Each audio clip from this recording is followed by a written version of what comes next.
మారణహోమం సృష్టిస్తున్న Israel దేశంలోని parliament సభలో Modi ప్రసంగించడం సిగ్గుచేటని CPI జాతీయ కార్యదర్శి రామకృష్ణ మండిపడ్డారు. గాజా ప్రాంతంలో పెద్ద ఎత్తున సాధారణ పౌరులను, అమాయకులను, పిల్లలను చంపుతున్నారని, ఈ నేపథ్యంలో మోడీ ఇజ్రాయెల్ పర్యటన చేసి పార్లమెంట్లో మాట్లాడటం వాణిజ్య ఒప్పందం కుదుర్చుకున్నట్లు ప్రకటించడాన్ని ఖండిస్తున్నామని అన్నారు. జగన్ సీఎంగా ఉన్నప్పుడైనా, ఇప్పుడు చంద్రబాబు సీఎంగా ఉన్నప్పుడైనా అదానీ సేవలో తరిస్తుండటం ఊడిగం చేస్తున్నారని ఆరోపించారు.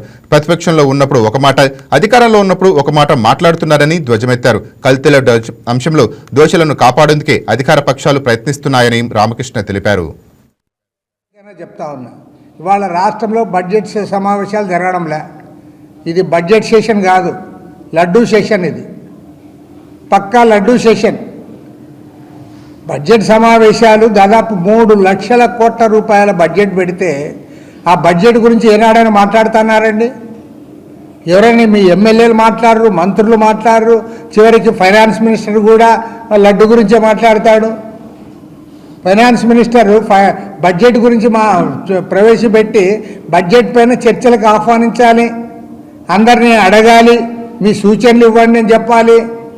కానీ ఆయన కూడా లడ్డు గురించే మాట్లాడతాడు. ముఖ్యమంత్రి గారు లడ్డు గురించే మాట్లాడతారు. తర్వాత పవన్ కళ్యాణ్ గారు లడ్డు గురించే మాట్లాడతారు. Deputy chief minister, home minister laddu గురించే మాట్లాడుతుంది. మీకు లడ్డు తప్ప వేరే అసలు ఈ ఆంధ్ర రాష్ట్రంలో ఏం నడుపుతా ఉన్నా. కాబట్టి ఏమంటే సింపుల్గా మేము చెప్పేది ఏమంటే, రాష్ట్రంలో 20 నెలల పరిపాలన చూసిన తర్వాత కొత్తదనం ఏమీ లేదు. గతంలో ఎట్లయితే అప్పులు తెచ్చారో దాన్ని మించి ఇవాళ మీరు అప్పులు చేస్తూ ఉన్నారు. తర్వాత కేంద్ర ప్రభుత్వం మీరు ఏం చెప్తారు? డబుల్ ఇంజన్ సర్కారు కాబట్టి అక్కడి నుంచి బ్రహ్మాండమైన మాకు వస్తుంది అంటారు. ఏమొచ్చిందో చెప్పలేకపోతా ఉన్నారు. అదనంగా ఏమొచ్చిందంటే మీరు మంచిగా అప్పులు చేసుకోవడానికి వాళ్ళు సహకరిస్తారు. ఈవెన్ చాలా బాధాకరం, ఇవాళ భారతదేశంలో కేంద్ర బడ్జెట్ కూడా అంతే. 53,47,000 కోట్ల రూపాయల బడ్జెట్ ఉంటే అందులో 14 లక్షల కోట్ల రూపాయలు ఓన్లీ వడ్డీ చెల్లించడానికి పోతా ఉంది. 14 లక్షల కోట్లు.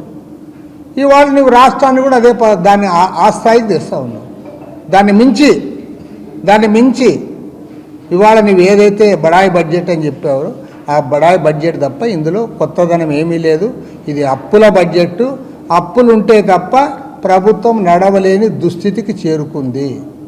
ఇది మాత్రం 100% ట్రూత్. ఈ వీడియో మీకు నచ్చినట్లయితే లైక్ చేయండి, షేర్ చేయండి, మా ఛానల్ కి సబ్స్క్రైబ్ చేయండి.